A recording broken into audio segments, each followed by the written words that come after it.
درې مهمې جملې جوړو په الماني ژبه باندې. کله چې موږ چاته وایو ته چیرته وې یا زه چیرته یم، دغه جملې جوړوم په زه چیرته یم. په اوسنۍ زمانه کې دغه جمله په الماني ژبه داسې وایي wo bin ich، wo bin ich یا ich، زه چیرته یم.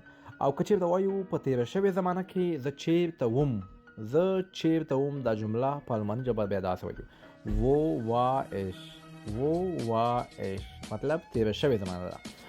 او کله چې موږ وایو زه به چیرته یم، مطلب روان وخت کې به زه چیرته یم، روانه زمانه کې موږ دغه جمله په الماني ژبه څنګه وایو دوستانو؟ دغه جمله به تاسو په کمنټ کې لیکئ چې دغه جملې تاسو لیکئ، انشاءالله ستاسو به یادېږي، همیش لپاره به ستاسو ذهن کې وي. همدغسې یوه جمله انشاءالله ستاسو الماني ژبه ورسره ښه کېږي.